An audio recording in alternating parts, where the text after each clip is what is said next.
Magandang araw! Ako po si Mary Cordero.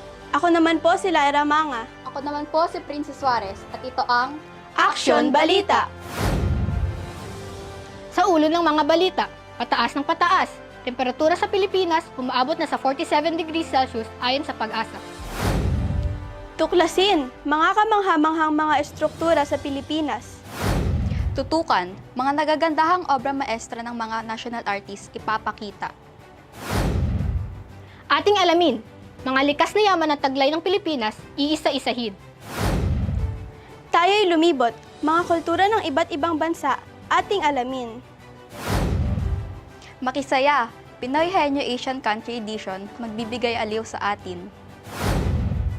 Pataas na temperatura, tinutukan ni Catherine Bermin sa Cagayan. Catherine Bermin, siyasatin mo. Maraming salamat, Mary.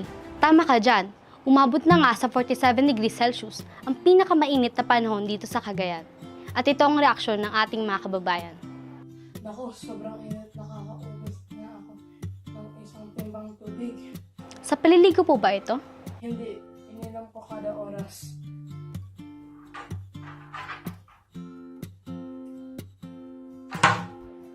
Ang init sa Pilipinas. Dahil dyan, nakakaisip tuloy ako ng isang bagong imbensyon. Anong imbensyon po yan? Isang malaking aircon para palamigin ang buong Pilipinas.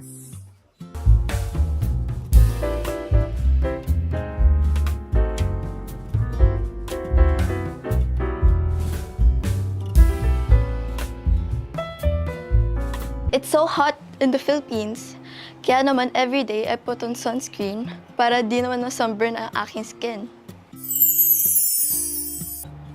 At yan po ang latest tungkol sa ating temperatura. Balik sa inyo dyan sa studio. Maraming salamat, Catherine. Reporting mula sa Cagayan. Kahit mainit ang panahon, libutin pa rin natin ang buong Pilipinas upang tuklasin ang mga kamanghamanghang estrukturang hatid sa atin ng Department of Public Works and Highways. At kasama natin sina Venice Guzman, Janie C. at Carl Cortez. Reporters, siyasatin nyo! Maraming salamat, Lyra. Narito ako sa pagitan ng mga isa ng Summer at Leyte. At kasama ko si Engineer Fel para ikwento sa atin ang tungkol sa San Juanico Bridge.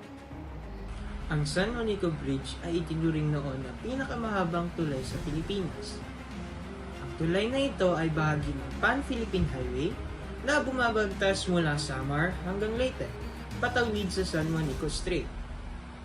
Pero ito lamang 2022, may nakabreak na ng record ng San Juanico Bridge bilang pinakamahabang tulay sa Pilipinas. Talaga po, Engineer? Anong tulay ang nakabreak ng record ng San Juanico Bridge? Venice, itong tulay kung saan ako naroroon ang nag-break ng record bilang pinakamahabang tulay sa Pilipinas, ang CCLEX. Tama po ba, Engineer Joshua? Tama ka dyan, Janie. Ang CCLEX o ang Cebu-Cordova Link Expressway ang may hawak ngayon ng record bilang pinakamahabang tulay sa Pilipinas. Ito ay mas mahaba ng 2 kilometro kumpara sa San Juanico Bridge. Bukod dito, ito rin ang may hawak ng record na pinakamataas na tulay sa bansa. Salamat, Engineer Joshua. Ngayon naman ay puntahan natin si Carl Cortez. Carl, saan ka naroroon? Narito ako ngayon sa South Luzon Expressway dito sa bahagi ng Sukat at kasama ko si Engineer Ahmad upang ibahagi sa atin ang kasaysayan ng SLEX. Salamat, Carl. Ang SLEX o South Luzon Expressway, gayon din ang NLEX o North Luzon Expressway ay ginawa ng pamahalaan noong 1960s upang paunlarin ang mga lugar na katabi ng Metro Manila gaya ng Laguna, Batangas at Cavite na nadadaanan ng SLEX at mga probinsya ng Bulacan at Pampanga na nadadaan naman ng NLEX. Sa kasalukuyan, lagpas 300,000 na sasakyan ang dumadaan sa SLEX araw-araw at mahigit 400,000 na sasakyan naman kada araw ang dumadaan sa NLEX. Maraming salamat, Engineer Ahmad, sa mga impormasyon na yan. Balik sa inyo dyan, studio. Maraming salamat, Venice, Janie at Carl. Sa puntong ito, atin namang samahan si Alea Estrellado upang ipakita sa atin ang ilan sa mga obra maestra ng ating national artist. Alea, siyasatin mo. Salamat, Princess. Narito tayo ngayon sa Cultural Center of the Philippines na pinamamahalaan ng National Commission for Culture and the Arts upang ipasilip sa atin ang ilang obra ng ating mga national artists. At kasama natin si Jayesha upang ipakita ang ilang obra sa atin. Ngayong araw ay ipapakita ko sa inyo ang mga obra ng ating unang national artist for fine arts na si Fernando Amorsolo. Isa sa mga obra ni Fernando Amorsolo ay itong Planting Rice, isang eksena kung saan ipinapakita ang magsasaka na nagtatanim ng palay at sa kanilang likuran ay makikita ang Mayon Volcano. Ito namang obrang ito ay pinamagatang Making of the Philippine Flag. Dito iginuhit ni Amorsolo ang eksena ng pagtahi ng ating pambansang watawat. Ngayon naman ay kasama natin si Christina upang ipakita naman sa atin ang mga obra ni Guillermo Tolentino, ang ating national artist for sculpture. Salamat, Alea. Si Guillermo Tolentino ay tanyag sa kanyang mga gawa. Isa na rito ang sikat na monumento na ating makikita sa bungad ng UP Diliman, ang Oblation. Isa pang sikat na obra ni Tolentino ay ang monumento ni Andres Bonifacio na makikita sa lungsod ng Caloocan. Si Guillermo Tolentino rin ang nagdisenyo ng mga ginto at tansong medalyang iginagawad sa Ramon Magsaysay Award na iginagawad sa mga natatanging Asyano. At kasama naman natin si Ruth upang ipakita naman sa atin ang mga obra ni Leandro Locsin. Salamat, Aliyah. Si Leonardo Locsin ay ang ating national artist for architecture.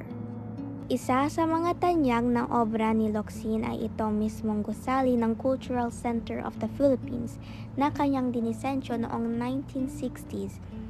Isa pang gusali na dinisensyo ng Locsin ay ang Philippine International Convention Center o PICC na makikita rin malapit dito sa CCP. Ito ay dinisensyo niya noong 1976 at isa sa mga sikat na hotel sa bansa ay ang Manila Hotel. Ito rin ay isa sa mga gusaling dinisensyo ni Leonardo Locsin. Nakakabilib naman talaga ang mga obra ni Leandro Locsin. At yan po ang aking ulat mula rito sa CCP. Balik sa inyo dyan sa studio. Maraming salamat, Alea. Ngayon naman ay sasamahan tayo na Caitlin Bartlett, Luisa Bagatsing at Diana de la Cruz mula sa iba't ibang panig ng bansa upang siyasatin ang ilan sa ating mga likas na yaman na inaalagaan ng Department of Environment and Natural Resources. Salamat, Mary. Narito ako sa Surigao, sa isla ng Mindanao, kung saan matatagpuan ang isa sa mayamang mina ng ginto sa bansa.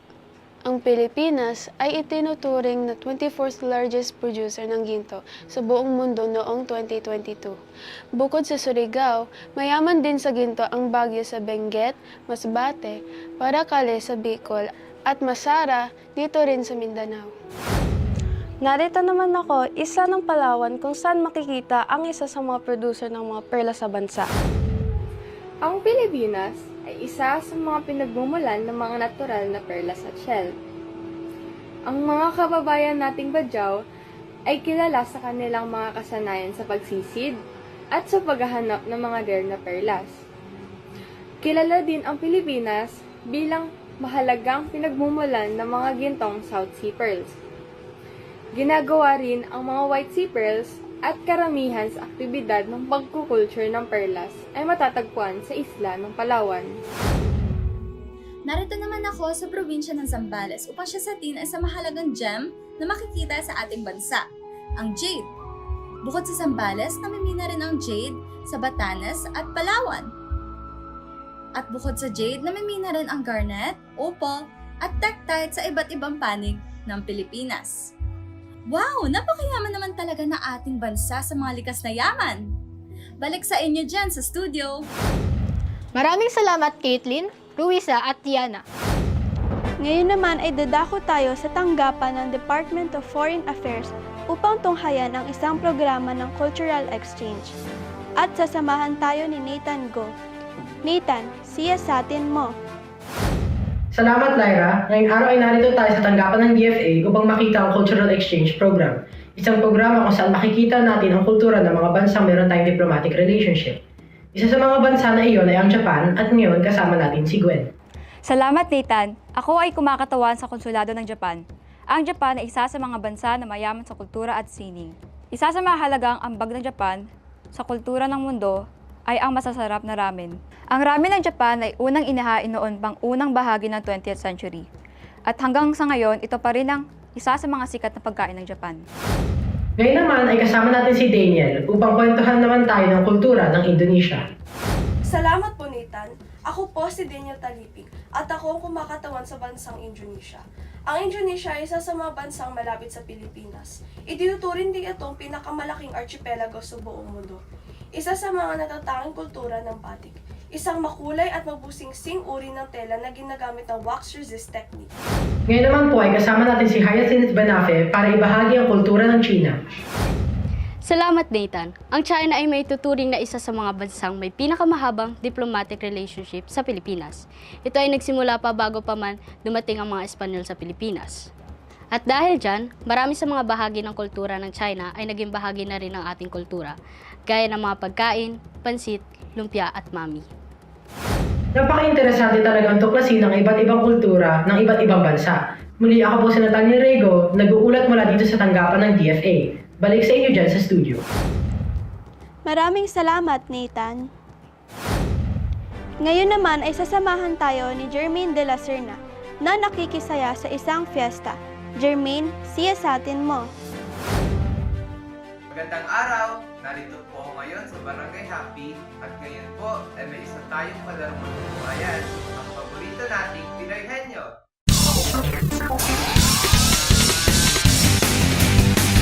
Lugar? Oo. Sa Pilipinas? Hindi. Sa Asia? Oo. Sa malapit sa Pilipinas? Pwede. Taiwan? Lugar? Oo. Sa Pilipinas? Hindi. Sa Asia? Oo. Malapit sa Pilipinas? Hindi. Malamig ba dito? Pwede. South Korea? Yan po, yung masasayang kaganapan dito sa Barangay Happy. Ako si Jermaine de la Serna. Balik sa inyo dyan sa studio. Maraming salamat, Jermaine de la Serna. At yan po ang kabuuan ng mga nakalap naming balita mula sa iba't ibang panig ng bansa at ng mundo. Samahan po ninyo kami muli sa aming paghahatid ng mahalagang balita at tamang impormasyon. At mga kagilagilalas na kaganapan. Ako po si Princess Suarez. Ako naman po si Mary Cordero. At ako naman po si Lyra Manga. At ito ang Action Balita!